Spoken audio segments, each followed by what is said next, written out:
بسم الله الرحمن الرحيم. محاضرة رقم 2، الميني كورس المجاني في الدي اس سيستم مقدم من شركة ايفولوس. في المحاضرة دي ان شاء الله هنتعرف على البرايس اكشن. البرايس اكشن او حركة السعر، ان احنا نعرف من تحركات السعر امتى هيكون قابل اكتر للهبوط لو هو صاعد، وامتى في حالة الهبوط الشديد من الحركات السعرية اللي بنشوفها قدام مننا نطلع قرار ان خلاص السعر هيبتدي يغير اتجاهه ويهبط. هنا لما نيجي نشوف البرايس اكشن، تمام. تعريف البرايس اكشن هو الحركة السعرية. ايه بقى الكلام ده؟ يعني انا من خلال السعر وهو صاعد، لو انا واقف عند المنطقة دي كده مفيش حاجة تدللي ان السعر هيعكس اتجاهه حتى الآن. خلاص. لكن لما بيجي المستوى او لما بيجي الشكل يكمل، انا اقدر اخد من او استشف من حركته السعرية ديت حاجات تقول لي هو هيهبط او هيعكس اتجاهه من المنطقة دي او لا. ازاي الكلام ده؟ تعالوا نطبق اللي احنا خدناه المحاضرة اللي فاتت على الشكل اللي قدام مننا ده. انا عندي هنا سعر صاعد اهو من تحت، موجة صاعدة اهي، وصل للمنطقة دي وارتد لغاية هنا. لو انا ما شفتش الزون بتاعته دي اتكسرت بالصعود من هنا، كنت هقول ده السترونج سيلر. خلاص. ولكن حصل العكس، يبقى ده سيلر بس. خلاص. وجهه تحت باير من هنا، لان السعر ابتدى يهبط وكمل صعود. مع تكملة الصعود كسر الزون او السي ام بتاعت سيلر الموجود هنا. هنعرف يعني ايه سي ام النهارده ان شاء الله. وكون سوري ويكون هاي جديد، وده الاس اس لان الزون بتاعته ما تمش كسرها. اوكي. وده اللي يهمنا في البرايس اكشن. هنا تكون الاس اس وابتدى يعني. لو تفتكروا المره اللي فاتت او المحاضره اللي فاتت انا قلت لكم ان الاتراكتيف برايس او مناطق اهتمام المشترين بتكون عند مستوى ال 61%. عارفين معنى الكلام ده ايه؟ معنى كده ان الاس اس ده وهو نازل بيكسر في مستويات الباير ده. يعني الباير ده مستني يحاول يشتري السوق من هنا، ولكن السترونج سيلر كان اقوى. المستوى ده، تخيلوا ان كل دي مستويات السترونج سيلر كسر فيها. ادي حاجه. معنى كده ايه؟ معنى كده ان انا عندي منطقه اوليه بيواجه فيها المشترين البياعين، وهي فيرست بليس او الاف بي. دي بتكون بدايه منين؟ بتكون بدايه من مستوى ال 61%. فيرست بليس ممتده معانا لغايه مستوى ال 79.5%. يعني انا، خلوني اشيل لكم الحاجات اللي انا راسمها دي علشان تكونوا شايفين بشكل اوضح. لغايه هنا تمام. احنا قلنا ان احنا عندنا سعر صاعد علشان ما يحصلش لخبطه، ورسمنا من السعر الصاعد فيبوناتشي اعتمادا ان ممكن السعر يهبط ويوصل لمنطقه اهتمام ويبتدي يصعد تاني، ما يعملش الحركه السوداء اللي قدامنا دي او اللي بالخط الاسود دي. لكن لما جينا رسمنا لقينا ان السيلر ده ابتدى يكسر كل المناطق اللي يقابلها، لكن الباير ده مش موجود. طب وبعدين؟ او ايه المنطقه الجديده اللي احنا شفناها؟ منطقه الاتراكتيف برايس، فاكرينها؟ اللي احنا قلنا دي منطقه اهتمام للمشترين، مش المشترين مستنيين السعر يهبط او يقل سعره علشان يكون بسعر رخيص ويقدروا يشوفوه او يصحح ويوصل للمستوى اللي احنا قلنا عنده ويصحح عشان يبتدوا يشوفوه ويقولوا ده بقى سعر مناسب ان احنا نشتري. ايه هو ده؟ منطقه اسمها عندنا فيرست بليس. يعني ايه الفيرست بليس؟ المكان الاولي، المكان الاولي اللي بيلفت نظر المشترين او البائعين لو في الحركه الهابطه علشان يشتروا. ده بيكون من اول مستوى ال 61 لغايه مستوى ال 79. الاربع مستويات دول هم المستويات الجاذبه للمشترين علشان يقدروا يشتروا منها السوق. ايه كده؟ هنيجي هنا ونقول ان دي منطقه الفيرست بليس. هنا الاتراكتيف برايس، منطقه الاهتمام ابتدت عند المشترين. هل البايع اخذ في عين الاعتبار المنطقه دي هو نازل؟ لا، نزل يكسر. طيب عندنا منطقه تانية وقلت لكم دي السي ام او الزون. المنطقه دي اللي بيتواجد فيها قائد الحركه الصاعده. مش احنا قلنا ان الباير ده هو قائد حركته دي، هو قائد الحركه دي، صح كده؟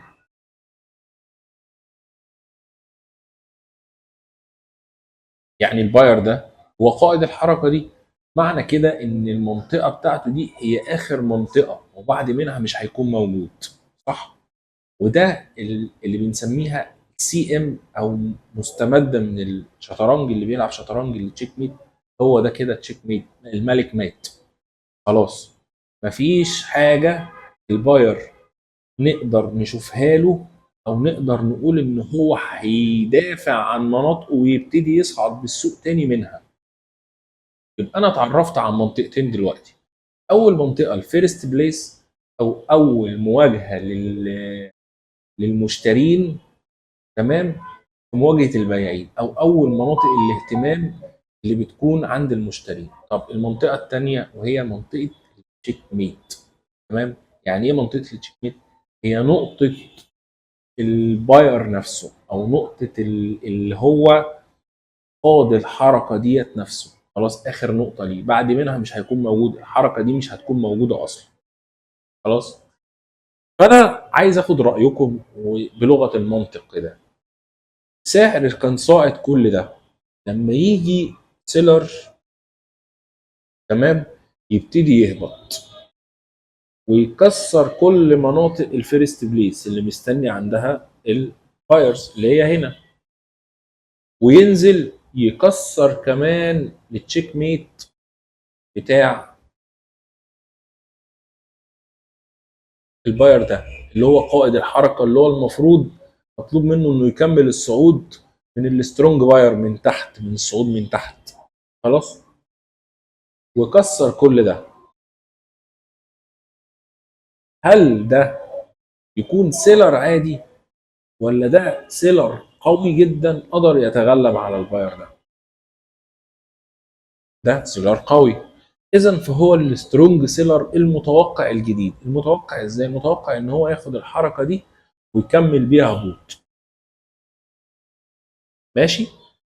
طيب يبقى انا توقعت ان ده سترونج سيلر ليه؟ لانه كسر مناطق المشترين المتوقع تواجدهم فيها كلها. اول منطقه كانت الفيرست بليس عند اول اربع مستويات، دول اللي بيكونوا خط المواجهه الاول. طب وبعد كده؟ بعد كده منطقه التشيك ميت. يعني ايه التشيك ميت؟ يعني المنطقه اللي بعد منها مش موجود اصلا الباير، مناطقه كلها اتكسرت وبقى اصبح هو قائد الحركه دي بس ما قدرش يكمل تاني. خلاص. ومن هنا تاخد فكره ان السعر كده مش هيكمل صعود. ليه؟ لان هو لو كان هيكمل صعود كان هبط لغايه هنا وابتدى يصعد تاني من هنا او من المستويات دي او على اقصى تقدير من المستوى ده، صح؟ وهو ده اللي حصل بالظبط. هو ده اللي حصل بالظبط لما جه يهبط كسر كل المناطق. اذا فده بايع قوي، سترونج سيلر. اوكي. طيب عايزين بقى نعرف هنستفاد من الكلام او من البرايس اكشن ازاي. لكل هبوط صعود تصحيحي احنا قلنا. يعني ايه؟ يعني هو هبط لغايه هنا لازم يصعد يصحح، اكيد هيصعد. تمام. طب انا لما يصعد فين المناطق اللي بتكون جاذبه الاهتمام؟ فين الاف بي فيرست بليس او الاتراكشن برايس، الاتراكتيف برايس؟ هنا بتكون منطقه الاتراكتيف برايس او منطقه الفيرست بليس بالنسبه للسيلرز كحركه هابطه، وكمان بيكون سعر جاذب او اتراكتيف برايس للسيلرز اللي فوق. زي ما احنا قلنا ان السيلرز هنا تكون دي بدايه مستويات اهتمامهم بالبيع للسوق مره ثانيه. طب انا ليه بعت من هنا وما بعتش من هنا والسعر نازل؟ لان ببساطه والسعر كان صاعد، جيت ابيع من هنا ما لقيتش حاجه، ما لقيتش حاجه في البرايس اكشن تقول لي ان المشتري ده قوي جدا.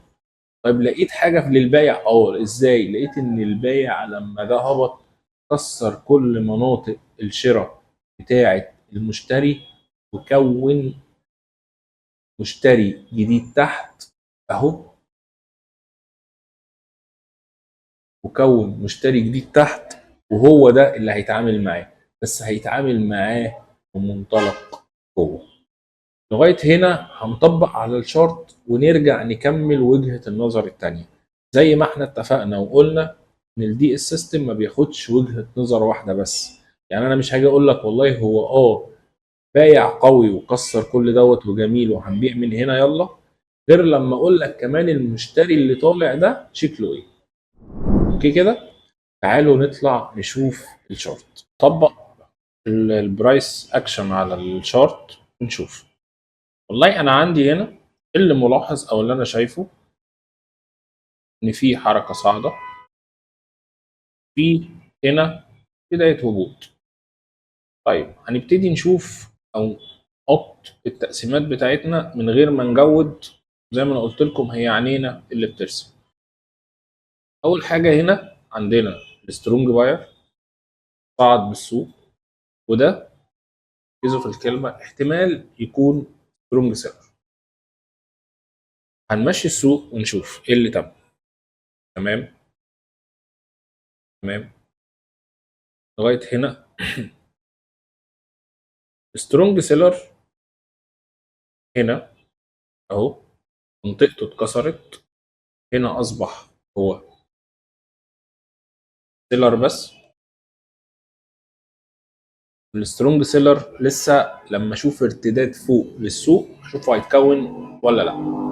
هنا ابتدى السوق يهبط، يبقى اول حاجه عندي انا هحطها هي السترونج سيلر التاني. يبقى انا كده ماشي مع السوق وبقرا حركاته واحده واحده. تمام. عايزين هنا نبتدي نحدد البرايس اكشن. هو مين اللي لما السعر ارتد هنا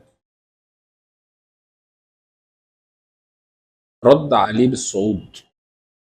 هو ده، صح؟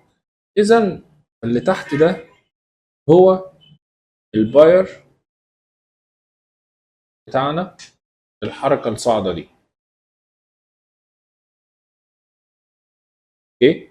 وهنا زي ما احنا قلنا هنا بالظبط تم كسر ده، وهنا عندنا السترونج سيلر.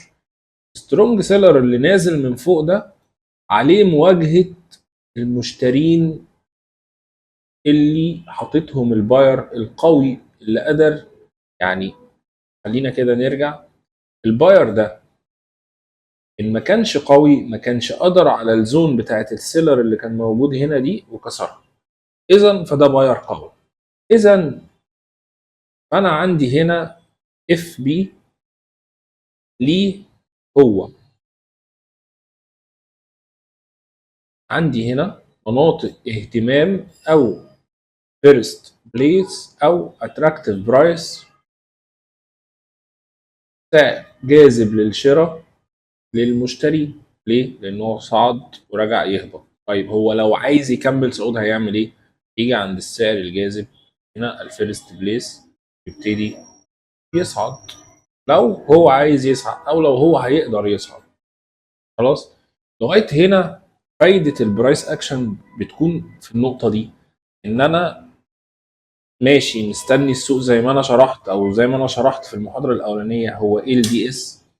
انا مش هستنى السوق يعمل لي نفس الحركه كل مره، انا لازم اخلي لي ادوات جديده تخليني ادخل السوق كل يوم، او تخلق لي فرص ذات جوده عاليه، زي ما احنا متفقين ان جوده الصفقه نفسها تكون جوده كويسه، وفي نفس الوقت كمان يكون موجود صفقات. علشان زي ما احنا قلنا انت كتريدر مطلوب منك انك لا تخاف ولا تطمع.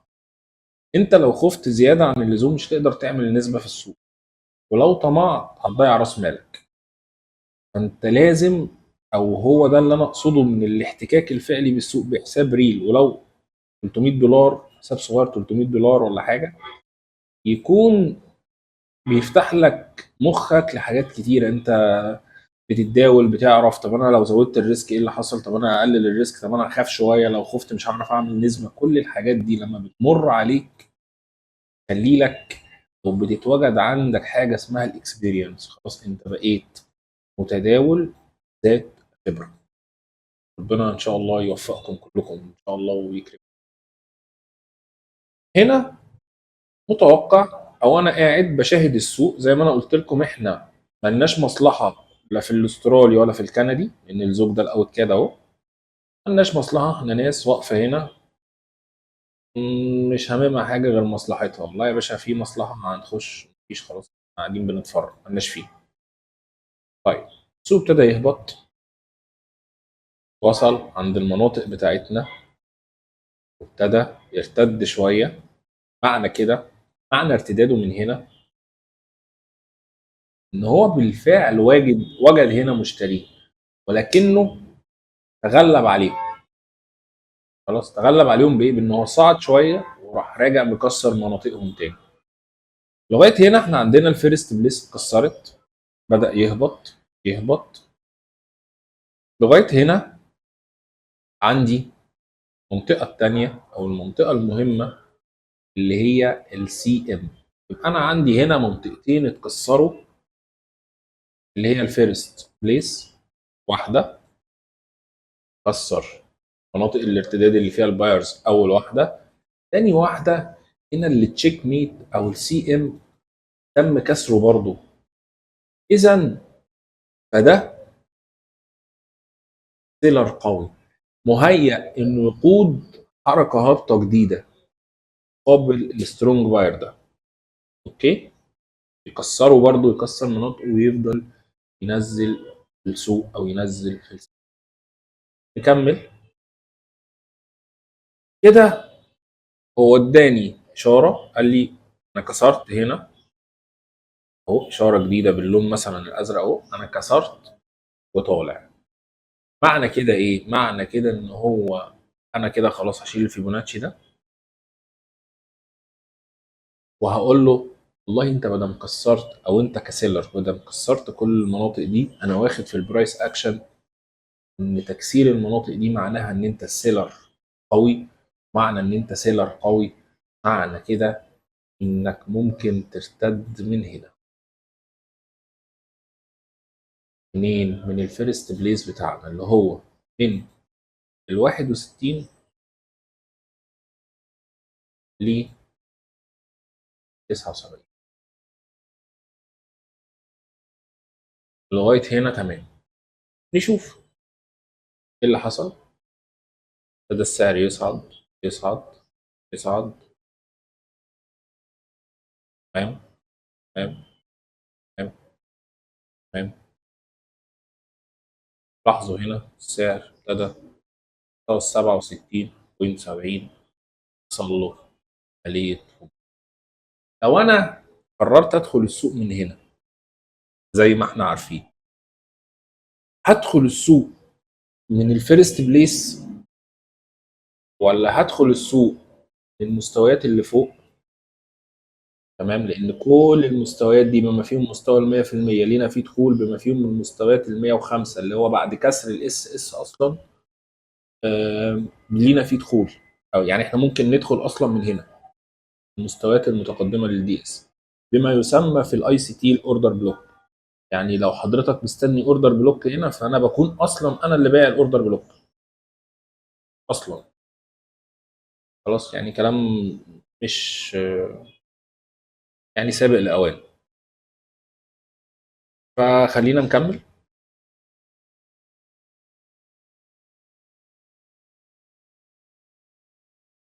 انا لو داخل السوق من هنا، او انا محدد المستوى ده فين يكون هدفي، كونسبت الدي اس، هدفك يكون فين؟ الهدف بالمنطق. يعني انا في الكورسات اللي كنت بعملها سواء اوف لاين او اونلاين، الكلام ده من سنه مثلا، فقلت لهم انا مش عايز المعلومه اقولها وانتوا تاخدوها، او انتوا كطلبه تاخدوا المعلومه دي اللي هو قال كده، هي المعلومه بتيجي كده. لا، اسالني جت ليه وازاي وانا جاوبك.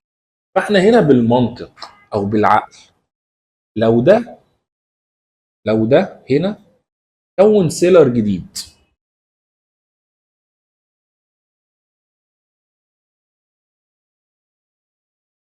معنى كده انه السعر لما جاي يصعد كون ايه؟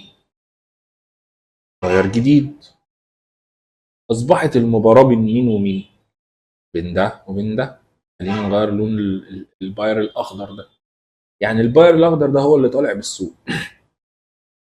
طيب، لو الباير ده هو اللي فعلا هيكمل بالسوق ويصعد، ماشي، هيكون هدفي انا فين؟ خلينا نمسح الفيبوناتشي اللي احنا دخلنا منه ده، خلاص احنا حددنا منطقه الدخول اهي. هيكون هدفي فين؟ هيكون هدفي نقطه تحول البايع، او الفيرست بليس بتاع البايع المضاد هنا، اللي هو انا بخلص من السوق باقل الطرق، وانا واخد نسبتي زي ما هي. عشان كده انا بقول لطلابي الذهب ده ملوش عايزه. والله يا جماعه، ما حد بيعمل، ما حد فعلا معاه حسابات بمبالغ بيتوجه للذهب. الناس اللي اكل عيشها السوق، يعني سوري في اللفظ، يعني ايه ذهب؟ لا يا باشا، انا اعمل 4% و5% من 20 نقطه، 50 نقطه، من 30 نقطه، ما اروحش للذهب ابدا. فعلشان كده انا بقول لك، هو امن حاجه ايه؟ هو ايه اللي لو هيرتد بالصعود هيرتد من عنده؟ الفيرست بليس اللي هو هنا. انا في الفيرست بليس هو عامل 4%، السعر ما كملش، احنا ما عملناش حاجه لغايه هنا بس. خلاص، ده اللي انا قلته لكم في اول محاضره خالص. قلت لكم هو في فرق بين اني اقول والله ان دي منطقه دعم، او منطقه سوري مقاومه، واحط الستوب في نفس مستوى. ركزوا على الستوب الاولاني اهو، نفس المكان بتاع الستوب الثاني واحد، ونفس الهدف اهو. ركزوا هنا الريسك ريورد ريشيو كام، وهنا الريسك ريورد ريشيو كام. يعني خلينا نخلي دي مكانها هنا كده اهي، خلي هنا دي مكانها اهي. تخيلوا هنا ريسك ريورد ريشيو 1.3، يعني ما كملش واحد ونص، وهنا انا واخد 4%. هو ده اللي يفرق سيستم او استراتيجي عن استراتيجي. هو دقه المكان، هو انا عايز المكان بالظبط علشان احط ستوب قليل عشان يعكس معايا بفايده، او بنسبه ريسك، او بنسبه بروفيت اعلى من غيري. اوكي، هنا التداول، هو ده هو ده اللي انا اعرفه، عشان بس ما فاخرش بنفسي. هو ده اللي انا يعني اللي انا بعرفه بقالي سنين الحمد لله، ماشي بيه وبفضل الله عامل معايا نتائج. ده الصفقه، ده بس ده هدف اول. تمام، طب هدف تاني، والله هدف تاني ممكن اخد التشيك ميت بتاع ده. هدف تالت، والله هدف تالت، اقول لك تعالى، مش ده لمنطقه اهتمام اصلا، مش ده لفيرست بليس، اللي هو اصلا لو السوق برضه حب يرتد منها هتكون هنا، اللي هي هنا مثلا 61 اللي هي هنا. نسب من بيبس قليله بجوده صفقه عاليه، خدت ربحك من السوق بدون ريسك كبير، في نفس الوقت بدون ما توجع دماغك كتير. انت اكل عيشك دي، مش في ده، انت اكل عيشك هنا، فدي لازم تكون بتسيستمها صح. نكمل. السوق صعد من قبل ما يلمس منطقه التشيك ميت اللي تحت، ابتدى يهبط تاني. ركزوا هنا ايه اللي تم، ركزوا هنا ايه اللي تم. صعوده من هنا برضو باير. طيب مش الباير ده ليه منطقه اهتمام؟ اه اهي، بصوا السعر ابتدى من هنا يصعد بمنطقه الاهتمام الاولانيه، صعد ما قدرش يكمل هنا وابتدى يهبط تاني.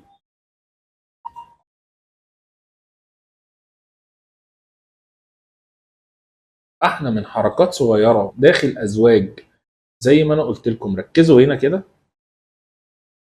ركزوا على الزوج ده سيولته كام. سيولته 59 نقطه في اليوم، يعني الزوج ده تقريبا بيتحرك في اليوم 60 نقطه.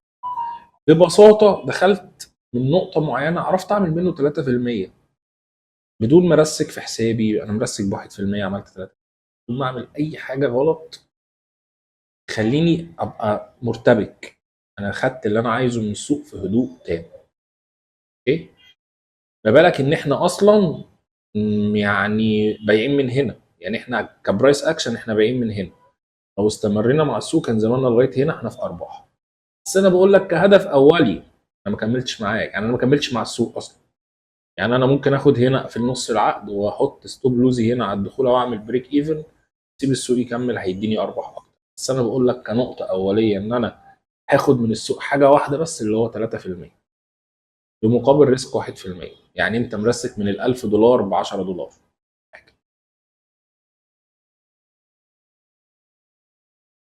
ده البرايس اكشن.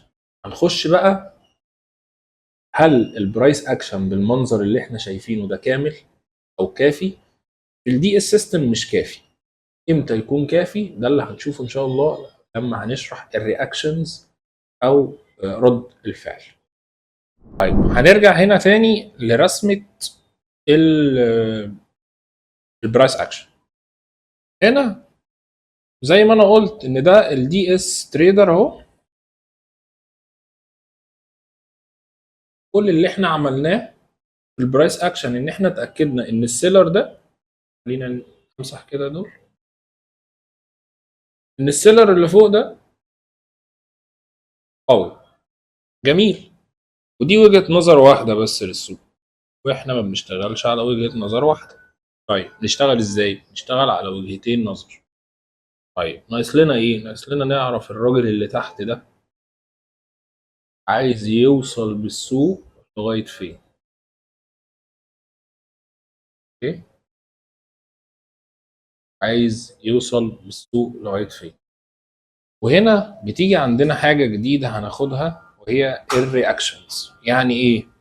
زي ما انا قلت قبل كده ان الكل فعل رد فعل، يعني الكل هبوط صعود والكل صعود هبوط. فاذا كان رد الفعل بالهبوط تكسير كل المناطق دي، خلوني امسح دي علشان بس تكونوا معايا فين وجهة النظر. اذا كان رد الفعل بالهبوط كل ده، فرد فعل الصعود هل هيتجاوز مناطقنا اوليه، ولا هل هيرتد منها، ولا هل هيكتفي بقبل ما يوصل لمناطقنا اصلا ويرتد؟ وهنا بيجي السؤال للباير اللي تحت ده والاجابه عنده، هو حضرتك ناوي تطلع بالسوق لغايه فين؟ هنا الاجابه هتكون على 3 محاور. اول محور زي ما احنا شفنا في البرايس اكشن اللي حصل ان هو صعد بدون ما يكون اي حاجه. يعني ايه يكون؟ يعني يعمل موجه واقدر احسب الموجه او اقيسها واطلع منها هدف. يبقى اول حاجه هتلاقي الصعود بتصريف كده، مش تصحيح. طبعا احنا فاهمين يعني ايه تصريف دلوقتي لان احنا خدنا التصحيح لازم يكون لمستوى 61%، يعني يصعد وينزل لمستوى 61% ويكمل صعود وهكذا. طيب هنا ده الحالة الأولانية، هعمل فيها إيه أو أتصرف فيها إزاي؟ هنا ما بيكونش عندك هدف محدد، لأن أنا زي ما قلت لك إحنا هنوصل، أو أنا زي ما وعدتكم من فضل ربنا، يعني زي ما وعدتكم إن إحنا أو أنا هديكم طريقة من الميني كورس تعرفوا تشتغلوا بيها، أنا هقولها لكم إن شاء الله، يعني وتكون ليكم يعني سكة نور. هنا لو أنا قلت لك بيع من المستويات الأربعة أو الخمسة أو كمل بقية المستويات، يبقى أنا بضحك عليك. ده بيكون أفضل تريد، بس أفضل تريد لو أنت عارف فيسز وعارف الهيستوري بيلدينج وعارف بقية الدي سيستم، عارف بقية أدواتنا، ولكنك مش عارف، فده مش هيكون أفضل حاجة ليك. طب إيه الأفضل ليك؟ الأفضل ليك إن هو يكون زي ما أنا قلت لك بناء صاعد، والبناء الصاعد ده بيختلف مقاساته من واحد للتاني. ازاي؟ اللي يهمك في البناء الصاعد هو الاتنين، او مستوى الاتنين او ال200%، اللي هو فين؟ اللي هو بيكون ده. لو انا رسمت على البناء الصاعد كده، اللي يهمك او الطريقه او الاستراتيجي اللي انا وعدكم بيها واللي هي ان شاء الله تكون فعاله معاكم، اللي هو المستوى ال200% ده. ومستوى الواحد 618 بيرتد منه، ولكن الأأمن والأجود إن أنت تاخد التريدة من ال 200%. ماشي؟ طيب هعملها إزاي؟ أو هتريد إزاي؟ أول حاجة أنت هيقابلك، لو قلنا إن دي زي ما إحنا قلنا منطقة دخولنا أو الفيرست بليس بتاعنا. امسح لكم الفيبوناتشي الصاعد ده علشان ما يختلطش عليكم الأمر، وامسح الحمرا دي كمان أهو، فيرست بليس اهي كمان. انتوا ايه، نمسح اول واحده دي بس كده، ونمسح كمان لا خلي الفيبوناتشي. طيب هنا عندك الفيرست بليس بتاعك هيبتدي من مستوى ال 61 اللي هو ده، نغير لونه اهو، وهينتهي عند مستوى او مكمل معاك لبقيه المستويات لحد مستوى ال 100%. يعني ده بدايه الفيرست بليس، وانت متاح ليك الدخول من باقي المستويات. طبعا انتوا المستويات دي كاتبينها او واخدينها عندكم، معاك المستويات كلها بدايه دخولك من ال 61. دي الاستراتيجيه اللي تنفع معاك كمبتدئ. ماشي؟ ومعاك 3 اشكال. اول شكل وهو انك بتلاقي الهدف قبل منطقه دخولك، قبل الفيرست بليس بتاعك. الفيرست بليس بتاعك اللي هو الخط الاحمر ده اهو، نتقله شويه، ده الفيرست بليس بتاعك. لاحظ هنا البناء اللي اتكون ده كان قبل منطقه دخولك. اوكي؟ فانت هنا عندك منطقتين دخول. لو انت عايز تامن نفسك 100% ادخل من 200%، عايز ترسك شويه خش من 61 او 1618. لا، يبقى دي اول حاله. الحاله الثانيه، نعيد اول حاله عشان اللخبطه. يبقى انا عندي برايس اكشن مكتمل، شفت باير صعود ونزل كسره، فاتاكدت ان هنا السيلر قوي، ففاضل لي الرياكشن، فاضل لي وجهه نظر الصاعد او وجهه نظر الثانيه للسوق، الرياكشنز او عنوان الليسون الاخير في المحاضره دي. والرياكشنز عندنا زي ما قلنا اختلف او ليه اشكال متعدده، هناخد منهم 3 اشكال للتكوين، وفي اشكال مش مكونه زي اللي احنا شفناه في اول المحاضره دي. طيب التكوين او هو هيكون لك موجه شكلها عامل ازاي، هو ده اللي انا بتكلم فيه دلوقتي. يا هيكون موجه صغيره يكون هدفها قبل منطقه دخولك او قبل المستوى بتاع ال 61 بتاعك، تمام، ودي لو كمل كسر مستوى ال 200% وكمل، تمام، يبقى اول حاجه عندك وهي التكوين البسيط الاولي، وهنا الهدف قبل منطقه دخولك، وهنا بيكون منطقه دخولك المستوى بتاعك مش محدد قوي، يعني انت ما تقدرش تقول مستوى معين غير بالاليوسري بيلدينج او البناء الوهمي. تمام، وده برضو موجود في الكورس بس في مستوى قدام شويه. طيب التاني او الشكل التاني، وهو الشكل اللي انا برجحه لك ان انت تستنى عنده صفقه تكون بنفس النمط، وهو انك تلاقي ال 200% ده، مستوى ال 200% ده او ال 61% ده متوافقين مع مستوى من مستويات الدخول بتاعتك. بالراحه عشان ما تتلخبطوش. يبقى انا عندي خطوات. اول خطوه لازم اتاكد، لان السوق صاعد، لازم اتاكد ان السيلر قوي قادر ان هو يعكس الحركه الصاعده، وكذلك في الحركه الهابطه لو السوق هابط يبقى لازم اتاكد ان الباير قوي ان هو يعكس الحركه الهابطه الصاعده. يبقى دي اول حاجه انا بعملها. بعملها ازاي او بتاكد منها ازاي؟ من البرايس اكشن، من نمط سلوك السعر اقدر احدد ان كان السيلر ده قوي ولا لا. ادي اول حاجه. بعد كده لازم اخد وجهة نظر التانية. انا مش هبيع عشان البيع قوي بس. افرض بيع قوي قبله مشتري قوي، يبقى انا صفقتي هتضرب لها ستوب لوز. وزي ما احنا قلنا ان احنا الكونسبت او المفهوم بتاعنا ان احنا يا جماعة عايزين اعلى صفقة، اعلى جودة صفقة باقل عدد صفقات علشان اعرف اعمل اعلى نسبة باقل عدد صفقات. يبقى انا ما غمرتش وما دخلش السوق. يبقى اول حاجة انا بعملها عايز اشوف السيلر قوي، اشوفه ازاي؟ بالبرايس اكشن. تاني حاجة لازم اتاكد بالرياكشنز. الرياكشنز عندك ثلاث حاجات، ثلاث مستويات. المستوى الاول ان هو يكون مكون اصلا والهدف بتاعك قبل المنطقه. تمام، مش قد كده، مش هتكون فعاله معاك كويس. طيب ايه اللي فعاله معاك؟ اللي هي الثانيه، ان هي بتكون الموجه اكبر من الصغيره الاولانيه ديت، الموجه الثانيه ديت. اوكي، وبيكون هدفها عند مستويات الفيرست بليس بتاعتك، وتنقي زي ما قلت لك مستوى الاثنين او ال 200%. خلاص. طب الثالثه بقى، الثالثه وهي المستوى ده، ان هي الموجه تبقى كبيره شويه ويكون المستوى بتاعها عند مستوى مثلا ال 79. طب هي لو يعني اعلى شويه يبقى مستواها عند ال 85، عند ال 88، عند ال 94. كل دي مستويات عند ال 100%. كل دي مستويات متاح لنا الدخول. يبقى انا دلوقتي استراتيجي ايه امشي عليها؟ اول حاجه سيلر يكون قوي. عندي سترونج سيلر قوي انا شفته من البرايس اكشن ان هو قادر يغير سلوك السعر الصاعد. يعني سعر صاعد هو قادر ان هو سيلر قوي يقدر يغير سلوكه. ادي واحده. الثانيه لازم اشوف عليه وجهه النظر الثانيه. وجهه النظر الثانيه لان احنا دي اس تريدرز، ما ينفعش ابيع عشان البيع قوي او اشتري عشان مشتري قوي بس، لا، لازم بايع قوي ومشتري ضعيف، يا اما العكس. ماشي.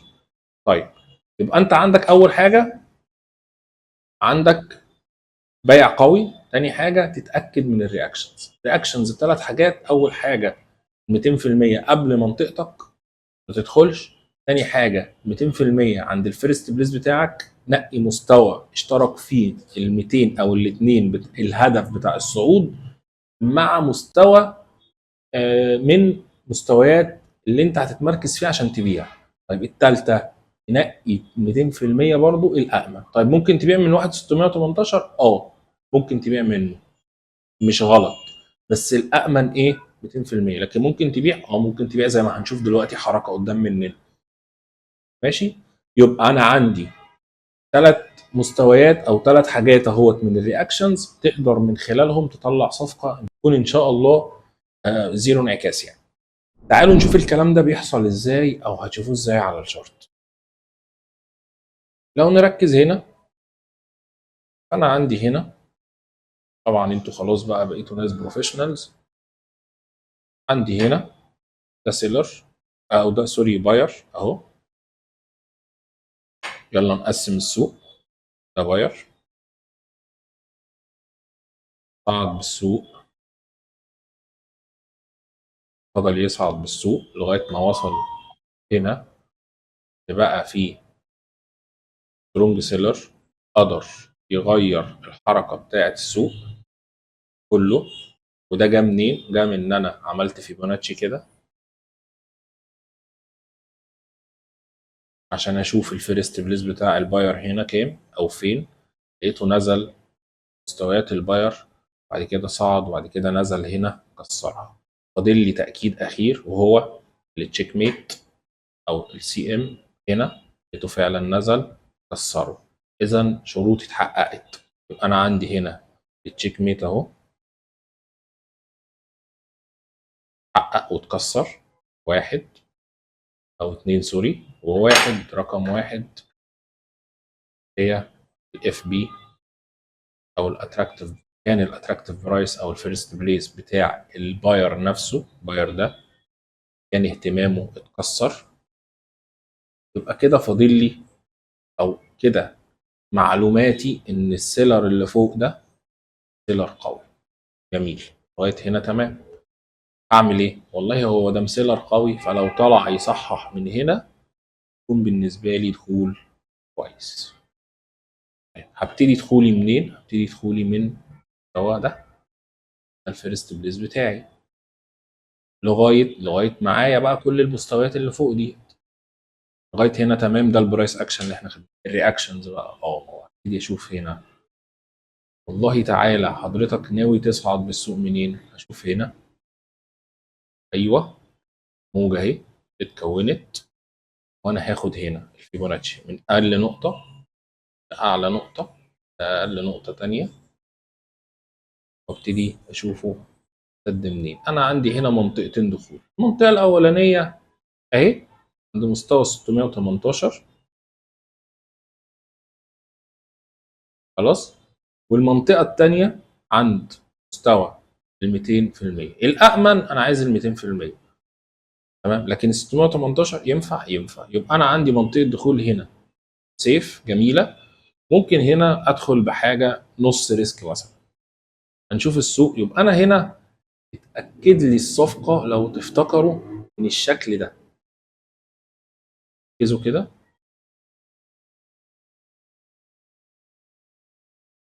من الشكل رقم 2 ده، ان انا لقيت الهدف عند منطقه الفيرست بليس بتاعتي. نرجع كده للاي يو دي جي بي واي، شوف هنا حركه صاعده. شوف السوق، تمام، ثانيه هنا تعديل الحركه رسمها كده. اوكي، شوف هنا السوق ارتد ازاي او هيعمل ايه.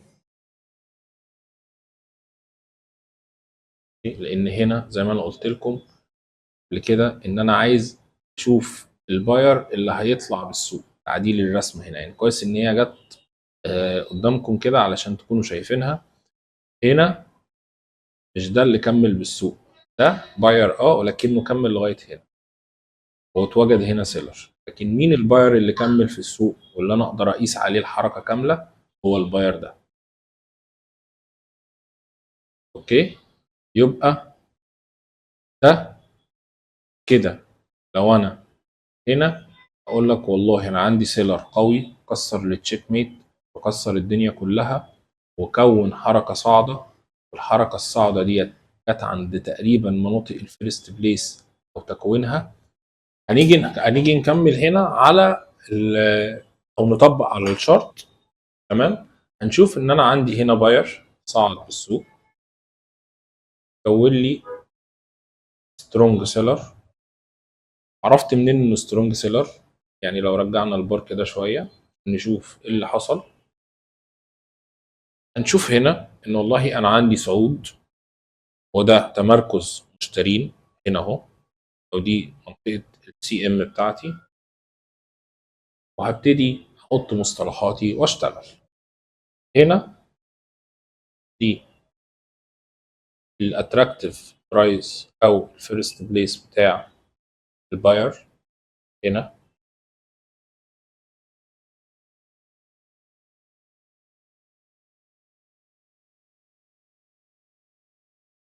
ايه ده مناطق الاهتمام الاولانيه اللي بالفعل السعر نزل كسرها وصعد تاني وابتدى يهبط.